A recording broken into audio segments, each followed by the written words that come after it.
takes 40 minutes to hike up there, right? Not a bad hike. But when you're up there looking down, and if you saw Saul come up at you, you would be able to talk down at him with his army and be safe for a while.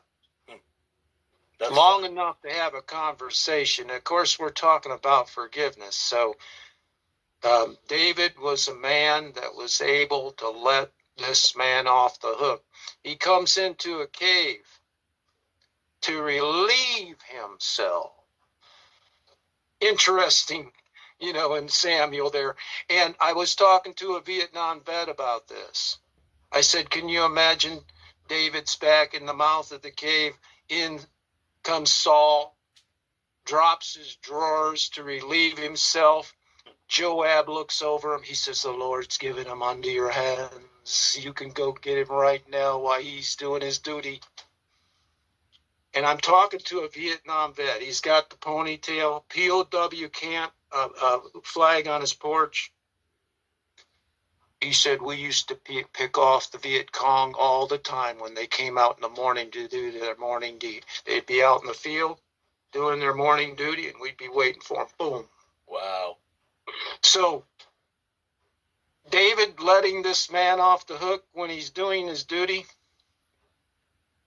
and to talk to him outside of that cave, and his conscience was stricken, talking against authority that was narcissistic. Saul has every single point of the 10 characteristics of a narcissist. You can find every single one, and he scores 10 out of 10. People like to call people narcissists, and they say if you got 5 out of the 10, no, 6 out of the 10, no, 7, you got to be like a 9 out of the 10, right?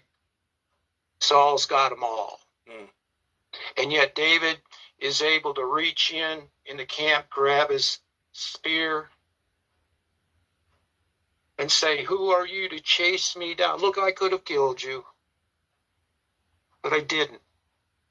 And maybe there's a day where I'll need mercy. I'll really need it someday. So he lets him off those 2 times. And the day came when David looked over the balcony. He is 50 years old. He heard some water. There's a naked woman, and she was pretty. And he instigated a way to sleep with her that night and later make it look like her husband had gotten her pregnant. Got Uriah drunk. Go home and sleep with your wife tonight.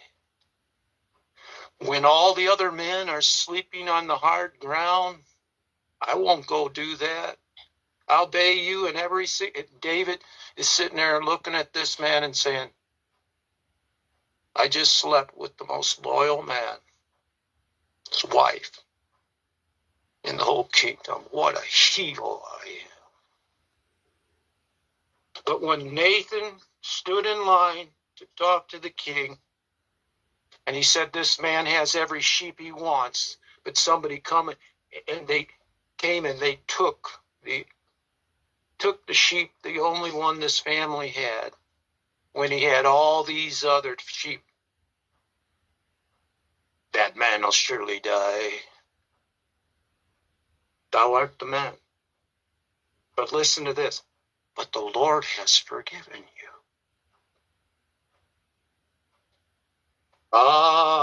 Maybe someday. Can you imagine just the emotions, the thoughts that David had when he heard those words? Like, what? You're nailed, you're forgiven, you're going to pay consequences for the rest of your life. You will reap what you sow.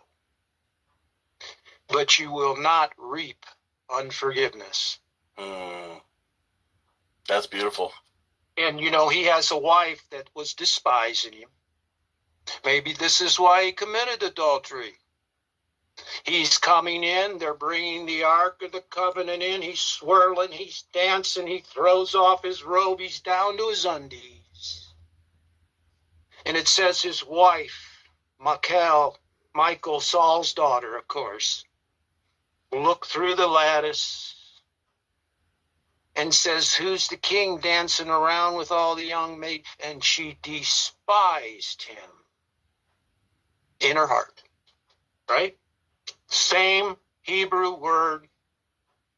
When David says, sacrifice and offering you do not desire, else I'd give it.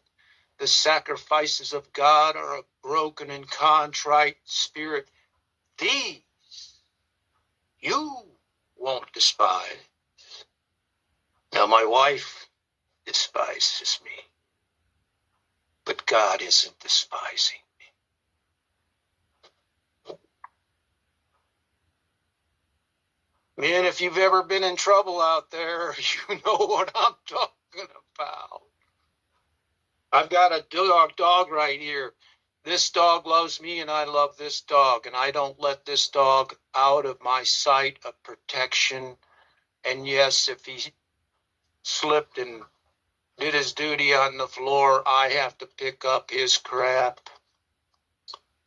But it doesn't make me unlove that dog.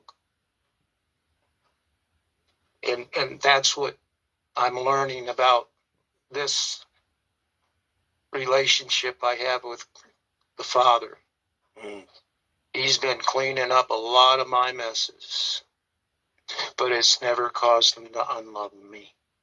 That's so important. Wow.